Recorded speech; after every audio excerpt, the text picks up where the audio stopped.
Last time on the Skip and Josh podcast. And you can say what you want about the Toronto Maple Leafs. They're having a completely average season. They're not a great hockey team. They're a good hockey team. But the Toronto Maple Leafs, as long as they have Tavares and Marner and Matthews and Nylander, that's going to be a good team. It's not like they're going to all of a sudden suck. Like the Leafs are not going to suck. You're listening to the Skip and Josh podcast with Skip Sherman and Josh Obadia. I'm Josh in Toronto. And I'm Skip in Montreal. In today's episode, another TV recommendation, some funny commercials, and interesting rules in the XFL. But first, some hockey news. Okay, Skip, so you know how sometimes I have a lot to talk about, but this is not one of those weeks. But it's interesting that, we record on Saturday mornings, which I really enjoy doing because I'm well rested on Saturday mornings. But the drawback is that a lot of good things happen after we record. The National Hockey League. For example, a week ago, it's old news now, a 42-year-old man put on some goalie equipment for the Carolina Hurricanes and defeated the Maple Leafs in a National Hockey League game. I find this quite funny, actually. It's the EBUG. The acronym EBUG, which I had never heard of before. All of a sudden this week, it was all over the place. EBUG. It's funny. I heard Brian Burke say EBUG, and I'm like, what is an EBUG? And that was the first time I ever heard it also. I'm not even going to tell people the definition. If you don't know what it is, you got to look it up. But this is like the manyth time. I don't know how many, but it's happened so many times recently where we do record on Saturday and something happens on Saturday and then we have to wait a whole week to talk about it. Well, it makes sense because there's a lot of sports on Saturdays and Sundays, so I guess it makes sense. Yeah. I was wondering if you knew David Ayers in the Zamboni Driver Union. My colleagues and I, we do meet on a regular basis, but I've never had the pleasure of meeting David in person. Right, okay. Well, I mean, it was such a huge story last Saturday. I mean, my God, this guy coming in and then the Leafs losing and then they sucked and then all the Leaf fans were ready to jump off a bridge and throw away the season after they lost to Carolina with this back, semi-pro, not amateur goalie in nets. They couldn't even score on him. And then it was doom and gloom for the Leafs the entire week. People were saying, that's the biggest... I saw on Twitter, people saying that's the worst loss in recent franchise history. Worse than when they lost. How many Game 7s have they lost in the playoffs, in recent history? Tons of them every year, right? And this is worse than those somehow? I don't think so. It is worse because this guy is not a professional hockey player. And I mean, first of all, he gave up goals on the first two shots he faced, so everyone thought this is going to be like a 12-3 game or something like that. And then for some reason, the Leafs just stopped shooting because the rest of the game, I think they only took 8 more shots, and it's not like he just played 5 minutes. He played half the game. So if I'm playing against this guy, I'm just shooting as much as possible from anywhere. And you never know what's going to happen. He's going to make a mistake. He's going to give up a goal. It's embarrassing that they lost. It really is. And all the bad press that they got, they deserved it. But to the Leafs' credit, Josh, they had their 2 biggest games of the season this week against Tampa, right after the game against Carolina, which they could have just folded the tents and got hammered, and they won. And then their real biggest game of the season, which was against Florida, who they're directly battling for a playoff spot, and they won. And the Leafs had a depleted lineup in terms of defensemen, and they still won. So maybe that game against Carolina was a major wake-up call for them. It'll be interesting to see if they could keep it up because they certainly played great the 2 games right after their horrendous embarrassment, They certainly did. But let me get back to the EBUG for a second. Sure. I mean, you only see this happen once every couple of years, but it's only the second time ever that it's happened. Is it only the second time ever? I looked it up because the rule hasn't been around for that long. Okay. The only other time was Scott Foster, which was a few years ago. This guy that came in for the Blackhawks. I remember that game well. There's one other time where a guy came in, but it was literally for 15 or 30 seconds at the end of a game. and the game was already over, I'm stunned that this rule even exists because think about it. Let's say it's the NFL and let's say each team only carries 2 quarterbacks. And let's say the rule was the same in the NFL where there's a guy sitting in the stands in case of emergency. And so it's a game between, I don't know, the New England Patriots and the New York Giants, let's just say. And it's in New England and the Giants lose all their quarterbacks and some guy's got to come into the game and play for the Giants. He's obviously... He lives in New England, so he's probably a Patriots fan, and he's got to come in and play against the Patriots. That would never happen in a million years. I don't know how the NHL lets this happen. Well, the NFL has an emergency quarterback rule. There's rules specifically designed so that what you just described will never happen. In the NFL, every week, 2 quarterbacks dress, and there's a third quarterback who's dressed, but who cannot come into the game. He's not allowed to come into the game unless the other 2 guys both get injured. There's always a third quarterback on every team on the sideline, right? So they've planned for this eventuality, right? Whereas the NHL could easily do that, and a team could carry a third goal. Actually, the NHL, there's nothing stopping teams from having 3 goalies on their roster if they really wouldn't want to. It's just teams are allowed to carry 3 goalies on their roster. They just choose not to because they never need that third goalie. Really, like we've just said, this has only happened 2 times, right? So it never ever happened. So it's a big waste. But I don't. They want to change the rule now this year. I read that they want to change the rule and they want to address it. Like, why change the rule? There's nothing wrong with this. It happens once every 5 years, So who cares? I think they are going to change. You think it's such a big deal that they have to change the rule? I think they should change the rule. I mean, listen, I'm happy for David Ayers. Good for him. He was on all the talk shows in Canada and the United States, and now his stick is in the Hall of Fame. And I'm sure it was very exciting for him and his wife and his family. But I think the rule should be changed. I think teams should have to carry a third goalie, and that goalie should travel with the team because you don't want like a Toronto guy playing against Toronto, or like if it was Montreal and whoever, New York, you don't want a Montreal guy playing against Montreal. So I think they should change. A team could easily carry a third goalie of the caliber of David Ayers, and this guy could travel around with them all year and be the third goalie. He can be in practice. What was interesting? Every team has a goalie coach, right? I think so. Do you know who the Leafs goalie coach is? I don't know. I don't know. I have no idea. I don't know. But all the goalie coaches are all ex-goalies who are recently retired, right? Like, the goalie coach could be the emergency goalie on every team if they had to, right? Actually, he could. But the thing is this. You were saying how they could carry a goalie. Each team could carry a goalie the caliber of David Ayers. Actually, each team could carry a goalie who's much better caliber than David Ayers, because he's 42. There are guys who are like 25 years old who know they have no chance of playing in the NHL because they're not good enough. Like they're maybe good enough for junior hockey or maybe the American Hockey League. I don't know. And that would be the perfect type of person to have as your third goalie. But is there people that want to do this job that think they're going to travel around with the team and never actually play in a game? And well, I mean, compared to like sitting at a desk all day, it's not a bad job. I would do it. I couldn't do it because I don't know how to play goalie, and I would be scared of getting hit with a puck. But yeah, I would do it.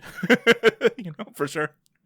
So I just think that this got way more attention than it deserved because it was Toronto, and they wouldn't be considering changing the rule if it wasn't the Leafs.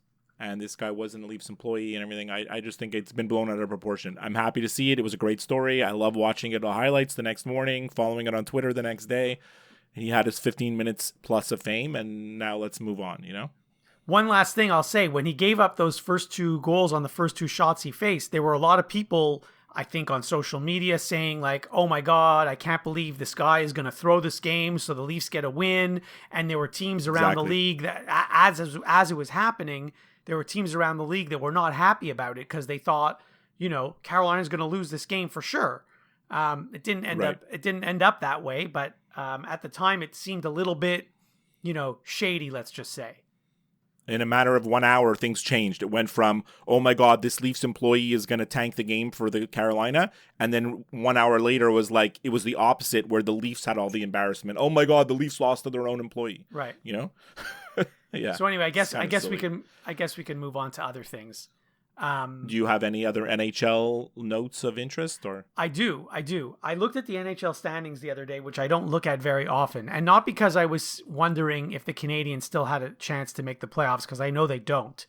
In fact, it was quite the opposite. I was looking to see if the Canadiens could finish dead last in the league, and then, to my utter surprise, to my complete shock, I saw how bad the Detroit Red Wings are. I never realized how bad they are. They are awful.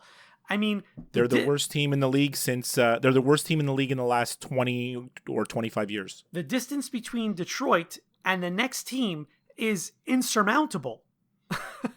And the Canadiens lost. Think about this, the Canadiens lost to the Red Wings 4 times this year. Exactly. Imagine out of their, how many wins do they have? 14, 15, Detroit? I don't know how many wins they have. Very few. But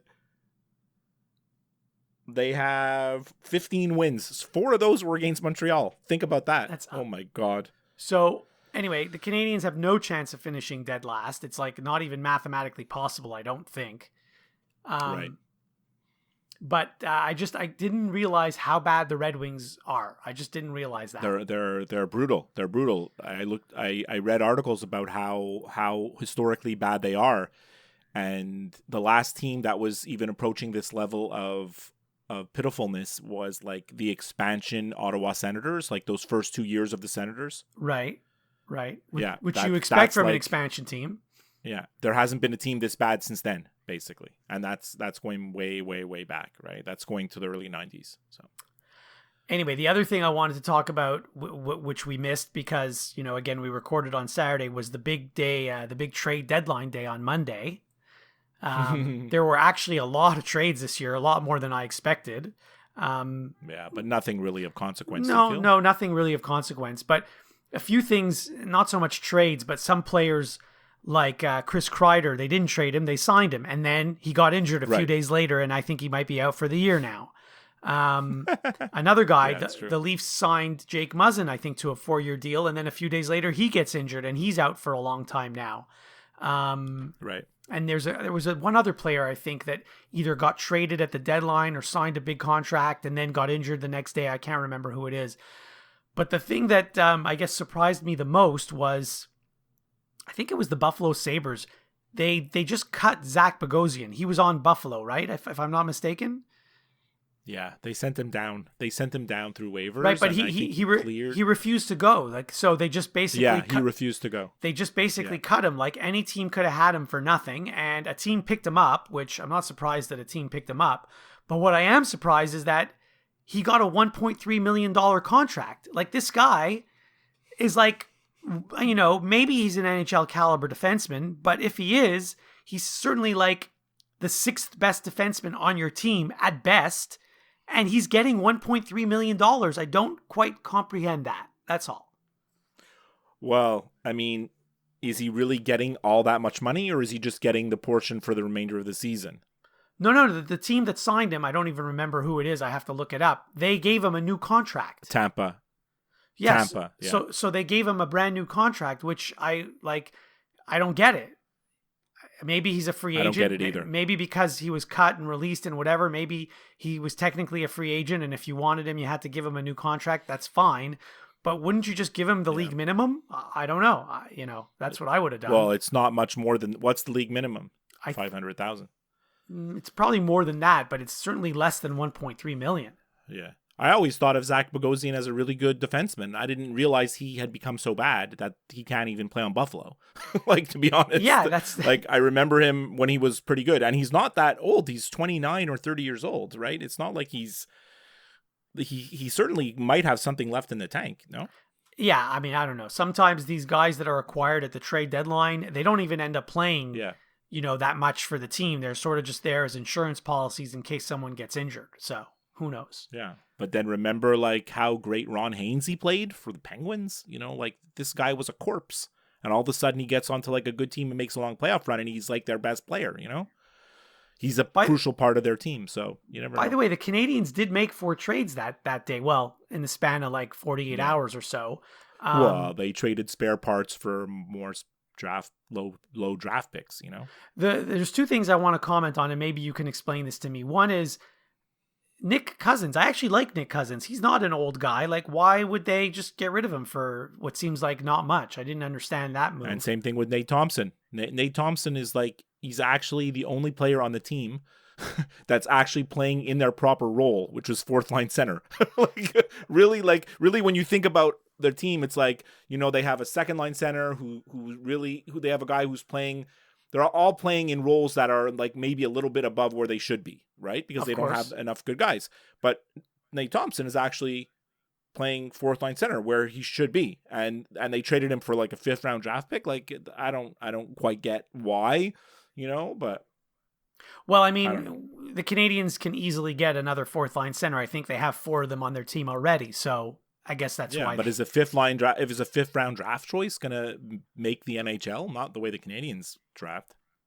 My other question was, and I think I got the answer from Mark Bergevin, but I didn't like it, was how did they only get a 3rd round pick for Kovalchuk? He admitted in an interview today that was released today that he thinks that he probably could have got more, but he let Kovalchuk choose where he wanted to go, which is not what you're supposed to do when you're a GM. I was going to say it's really nice of him to ask Kovalchuk where he wants to play, and I could see why he would want to play on Washington. I totally get it. But I mean, if you can get a better offer from another team, isn't your job to get as good a return as you can? Anyway. The only thing I could think of is that they have some kind of side deal where he's going to re-sign here in July 1st. That's the only thing I can think of.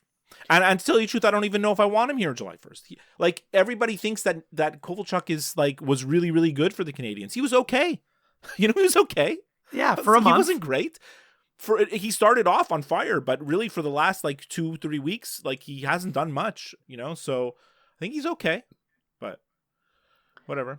One last hockey note, because you were talking about the EBUG, and I had never heard that expression until about a week ago. So I've been watching hockey, I guess, since I was 10 years old, probably younger. And there's an expression that I heard in hockey, I think it was also on Saturday or whatever it was, that I'd never heard before in my life. And I want to know if you've heard it and if you can explain it to me. I know what it is now because I looked it up. Mm-hmm. But have you heard the expression called, it's called beaver tail? Like, I know what a beaver tail is. You can get them in Ottawa. I know what that is. But have you ever heard this expression? Everywhere. Yeah. But have you heard of this expression in terms of hockey? Other than a piece of fried dough with cinnamon sugar on it, I could not tell you what a beaver tail is in hockey. No, never heard of it before in my life. Okay, good. So I'm not the only one.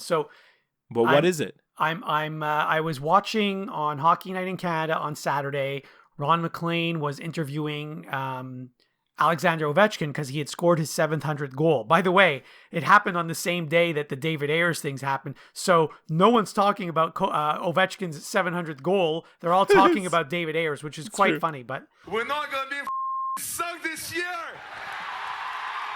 We're the Stanley Cup champions. Yeah!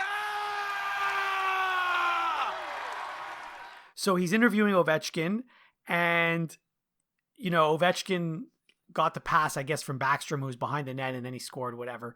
So this is what bothers me about Ron McLean sometimes, and Tony Kornheiser and guys like that who, like, they just assume that everyone who's watching or everyone who's listening knows everything. But there's a lot of insider info that people don't know.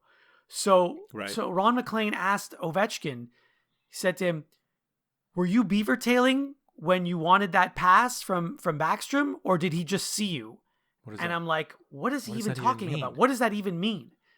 So I looked it up. And so beaver tail in hockey, it's like when you bang your stick on the ice, telling your teammate, pass to me. Instead of saying it out loud, you just bang your stick so your teammate will look up and see you. That's what it is. I find that I'm incredulous right now because we followed hockey our entire lives. We live in, you know, you grew up in Montreal. We live in hotbeds of hockey. We're not in places where you got to drive an hour to get to a rink. I have 17 rinks within 5 minutes of my house, right? Mm-hmm. And I've never ever heard of that in my life. So I've never heard of it in my life. You know what I call, you know what my term is? You know what I call, like, when you bang your stick to call for a pass? What do you call it? when you bang your stick to call for a pass. Right. That's what it's called. So this is what I was going to say. So A, I've never heard the expression in my life. And B, couldn't Ron McLean just have said, hey, were you yelling at Backstrom and calling him and calling for the pass? Or did he just see you? But did Ovi know what he was talking about? I'm not sure, because Ovi's first language is not English, by the way. Well, of course. Yeah. So I'm not even sure if he knew what he was talking about. I'm not sure. I do have a hockey note in my notes. Please. I know you love the corrections. Josh. Last week I mentioned Nick Kyprios, and you very, very quickly said, are you sure he's with Sportsnet? And I said, yes, I think so. And you're right. He's not with Sportsnet anymore. He has not been this season. He either left or was fired. It's unclear of the terms of his departure. Him and what's his name? Doug McLean left at the same time. Yes, they did. I remember the day they were let go. Yeah. So I mentioned Nick Kyprios last week, and he is not affiliated with Sportsnet. He's actually just not affiliated with anybody. He was tweeting stuff. He was tweeting incorrect stuff on his own. Okay. So even more dangerous, because he's trying to make a name for himself, and he's trying to tweet like insider information, so. All right. Well, I'll be able to sleep better now knowing that. Football. So can we talk about football? I've had a note in my notes for like 3 weeks. And I'm sure you have also, because at one point we cut an episode short where you said, oh, this can wait till next time. We never, ever talked about the XFL. This is exactly what my note is. I've had this note in my notes for 3 weeks, and I've been dying to talk about it. Well, I mean, have you watched any XFL? Like, I watched for like 5 minutes, maybe. I watched a little bit, and I have to tell you, I love the rules that they use in the XFL, and the NFL should adopt some of these rules instantly. First of all, the point after a touchdown, you don't even have an option of kicking. You have to throw or run, and you can get 1 point or 2 points or 3 points. And I think it's brilliant. That's one I love. Another thing I love is, hold on, I wrote it down. The coaches are mic'd up. You can hear live what's going on. The officials are mic'd up. You can hear live what's going on. When they do a replay review, the guy in the replay review booth is mic'd up, and there's a camera. You can hear what's going on in real time. It's actually quite amazing. And the clock doesn't stop at all, except for the last, I think, 2 or 3 minutes of each half, which is great. Right. Like, I hate when the clock stops in the NFL. I hate it. Right. And there are a few other rules, like the kickoff is not bad. So I think the XFL has the right idea, and the NFL is probably not going to adopt any of these rules because the NFL thinks they're the greatest thing since sliced bread and that they don't need to change anything. But really, the NFL does need to change quite a lot of things. Since we've started this podcast, I've told you at least 10 times that the NFL is a bad product, right? How many times have I told you that week to week on Sunday, the NFL is not really good, but people watch it religiously. It's because it's on, and it's the NFL, and it's the thing, and there's gambling, and there's fantasy football, and there's this historical, look, I'm wearing a Philadelphia Eagles hat, right? You can see it, there's this historical fandom for your team. So like it is the number one sport in the country for a reason, but they would do very well to look at everything the XFL is doing, and I don't know about adopting all those things that you just said, but like a lot of it, the kickoff, I don't know if it's good or bad what the XFL is doing, but at least it's something, because what the NFL has right now with the kickoff is the stupidest thing ever. The kicker kicks off, he kicks it 16 miles out of the end zone. What's the point of it? Like, right. There's no point in the kickoff in the NFL. You might as well just tell every team, okay, here's the ball, you get it on your own 25-yard line or whatever it is. And then the thing is, even when they kick it short, right, in the NFL, and the guy's like, you're like, okay, there's going to be a return. All they can do is return it to the 25 anyways. They don't ever get past there. If they do, what? They get 5 yards. They get 5 more yards. There's so many times this year when I was watching the Eagles game, and I was like, I told Matthew, I prefer that they don't return it, because I'd rather just take the ball to 25, because there's a greater risk of a fumble than there is of a big play. right? Like there's much more of a risk of a fumble on that kickoff than there is of your guy breaking it. So the XFL kickoff is weird, like I don't know if it'll fly, but at least it's something. And the 2-point conversion, I don't think the NFL will ever go to 3-point conversion. That's like a drastic rule change. But like the going for 1, going for 2, that's pretty cool. I could see that happening, maybe, or some version of that. But the thing that the XFL is doing the best is all the fan experience stuff that you just talked about, all the transparency, where you can hear what's going on the sidelines. You can see what's going on the sidelines. They have reporters interviewing guys right after they make a play, right? They don't have to wait to the end of the game. Like, you just made an interception. They got a mic in your face, right? I think it's great. It's not like the guy's performing a heart surgery and he needs to focus. He's just playing football. And they do that in other sports anyways, right? There's well, they don't interview the players in other sports. That is true. They interview the coaches. When you do have the so-called sideline reporters, or between the benches in the NHL, or even on the court side in the NBA, they interview the coaches, which is the most boring thing because the coach is never going to say anything. Right, exactly. Unless you're Greg Popovich, when you just, you're trying to insult people. But the transparency around the replay rule, like, that's awesome, right? You want to hear what the replay guys are saying. You don't want to hear what Troy Aikman is going to say about it. Troy Aikman is saying he has no clue what they're going to call, but you'd like to hear what the replay officials are talking about. So there's a lot of cool stuff. Now, is the XFL going to last? No, I don't think so. but at least it's something. It might not last, but I think I asked you this question about a year ago when it concerned the AAF, and I'm not even going to ask you the question. I'm just going to tell you right now. If the XFL players were wearing NFL uniforms, and instead of these silly names that they have for the teams, like the DC Defenders and the Tampa Bay Vipers or whatever they're called, if they were called the Dallas Cowboys and the New York Giants, and they were wearing NFL uniforms, and you would watch. Like, if someone told you this was an NFL game with NFL teams, you would watch the game. The only reason you're not watching the game is because it's called something else. Yeah. They started off on fire. They had good attendance the first week, good viewership and everything, but the TV ratings every week are getting like cut in half practically. They went from 3 million viewers the first week to 2 million viewers the second week to 1 million viewers the third week. And I don't know where it's going to go from there, So TV viewership obviously is huge because the TV contract is the biggest part of the thing. In terms of the attendance, no one really knows if those tickets are been given away for free or what, because in week 1 you saw people dressed up with makeup and helmets and like costumes, like no one even knows who these teams are. You're coming to the game in a costume, and knowing that this whole league is owned by WWE, like, it had the fans at the game that you saw on TV had a very WWE feel. Like, are they real or are they planted there? You don't know, right? And even if they are real, are they paying for tickets? I don't think so, right?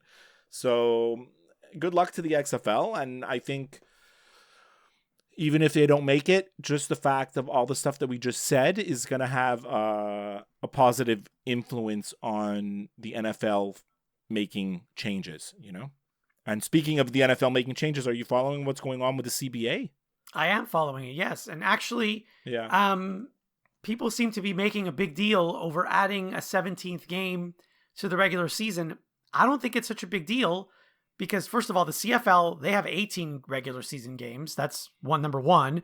Number two, yes, they'd be adding a game to the regular season, but they'd also be taking away one of the preseason games. So in total, you're playing the same number of games. And there's these people out there that are like, how could 17? How could it be an odd number? Like, who cares? That is a little strange. Does it even matter? Well, I mean, it is a little strange, like, because you need to have the same number of home games and away games. So I don't know how they're going to do it with an odd number. I heard that every team is going to have to play one neutral site game, which that almost happens already now. So, I mean, whatever. Yeah. Or 1 year you have an extra home game and then next year you don't. That's just the nature of the schedule. Like, they could figure that stuff out. I don't think that's a deal breaker, What they should do is they should just go straight to 18 games and get rid of 2 preseason games, Because as you Yeah, know, but I mean, they're going to have hard enough. Those 4 preseason games, 3 of them are a waste of time. Well, 3 of them, all of them. No, well, yeah. There's one of the 4 games they actually use some of their regular players. One of the 4. But teams usually it's the third game. It's the first half of the third game. But like even this past year, the teams shied away from that because everybody's scared about their quarterback getting injured. Right. So you don't even want to put him out there. So cut it down. Yeah. Cut down the preseason from 4 to 2, and increase the regular season from 16 to 18, just like the CFL. I think that's the perfect number. What's interesting is that the NFL Players Association doesn't. It's not clear whether they're going to ratify this or not. And I've listened to many podcasts and read many articles, and all the so-called insiders actually have no clue what's going to happen. It could literally go either way, right? And I there's many players in the NFL that don't want this, and it's not because of the 17th game, and it's not because of whatever. It's because they want guaranteed contracts. And that's always been the dream of the NFL, is to have guaranteed contracts, and they're not ever going to get that if they sign this deal. that's going to be a 10-year deal, a 5-year deal, however long it is they're talking about. They got to wait longer for that. And there's some players that really want those guaranteed contracts, and they see that as like that's the line in the sand, I don't think they're ever going to get it because they don't have it now. And why would the NFL give in? Why would they? No. They won't. The only thing that's going to get them to get the guaranteed contracts is if they go on strike. And I don't know if the players have the wherewithal to go on strike. The thing with the NFL Players Association, which I've done a bit of research this week, and I bet you probably know the same stuff already, is that half of the league half of the union doesn't make a lot of money. More than right? half. Yeah, so where in a typical sports league, like when the Major League Baseball players or the NBA, like look at the contracts in the NBA, the 12th guy on your bench is making $5 million a year. These guys can afford to go on strike, whereas half the union in the NFL, they want their paychecks. They don't want to go on strike. So it's tough for the NFL Players Association to make any progress in their CBA situation. Yeah, and we should get a lawyer on. We should get Schnerbs on to talk about this. Right. Well, the reason is, I mean, an NBA roster has 12 players, and an NFL roster has 50 something. That doesn't even include the guys who are injured. Yeah. So, I mean, you can't afford to pay 50 something guys $5 million each. You just can't. So obviously, no, but the players, like if you're not one of the top 5 or 10 guys on a football team, you're not going to make that much money. But the thing is, the NFL is the richest league. They have the biggest sport. They have the best. They have full houses at every game. They have the best TV contracts. They're making money. Like they can't even count how much money they're making. And the fact that the players' situation in the richest league in the world is actually the worst of all the other league. If the other leagues can have guaranteed contracts, how come the richest league can't have guaranteed contracts? So that's where the NFL players are, got to decide what they want, I guess. I think that because, as you said, more than half the players in the league don't make that much money, I think this is going to pass. I think so too. Yeah, I think so too. Anyway, well, I mean, the business of like changing the playoff format, to me, I think that's going to go through no matter what, isn't it? Or is it tied into the whole CBA? No, well, it's I think it's all or nothing. Like if you say yes, you're saying yes to everything. It's not like you can pick and choose what you want. I think that's how it is. Okay, we'll see. I mean, it's gonna be decided pretty soon because the draft is coming up in April, and all this stuff has to kind of be decided because the salary cap has to be known, and there's a lot of things that have to fall into place before the draft, because the draft is where teams make big decisions about their rosters, Mm-hmm. Not just who they're going to pick, but also who they're going to let go, Right. I've got nothing left on my list. 0. Okay, well, I'm not sure if we should talk about this now or at the end of the show, but I wanted to talk about commercials. Let's do it. I love commercials. Let's talk about what do you want to know about commercials? Well, it has nothing to do with sports really, but remember like our first episode after the Super Bowl, I told you I didn't see any of the commercials, but then I remembered after after we hung up, I remembered, oh, wait a minute, I did see a bunch of commercials during the Super Bowl because some of them were the same, like in Canada and the United States. And now I'm seeing those commercials again, like as I'm watching sports, I'm seeing them again. So, So for example, the Coca-Cola commercial with Jonah Hill and Martin Scorsese, I saw that one during the Super Bowl. Yes. It was nothing special. So. There were all those Tide commercials during the Super Bowl, which were like, okay, whatever. Mm-hmm. And then I think this was during the Super Bowl. I didn't see it during the game. I saw it like a week later. It was a commercial for Progressive Insurance, which, by the way, Progressive Insurance, they have some of the best commercials if you go to their website and Google them. But it was a really good one where it's a commercial where these like 4 people are sitting at someone's house watching the Super Bowl. And one of them is Flo, the girl from Progressive. So she's at someone's house watching the Super Bowl. And then what happens is they're watching the halftime show, not even the game. And then partway through the commercial, they take a break. And she's like, yes, this is our halftime show. We're taking a break from this commercial to go get some snacks. Mm-hmm. And then 5 seconds later, they come back from their break and they finish the commercial. I'm not doing a good job of describing it, but it was quite funny if you watch it. You like Flo? I do like Flo, yes. And then the commercials are good. Couple others that I've seen recently. And again, I don't know if these were on during the Super Bowl, but I finally saw that commercial where, they say Phil's legally dead. The guy says, Phil's legally dead right now. I'm going by Dennis Saleri. What? It's a commercial for, Just Okay Isn't Good Enough. Oh yeah. There's a whole there's a whole series of them. Like there's one where this doctor comes back and he was suspended. He's like, yeah, I'm just back from my suspension. And the patient says like, am I going to be okay? And the doctor's like, well, you should be, but we'll see. Yeah. Okay. Could go either way. Yeah. So this guy, Phil, he's like an accountant and someone comes to him to do their taxes.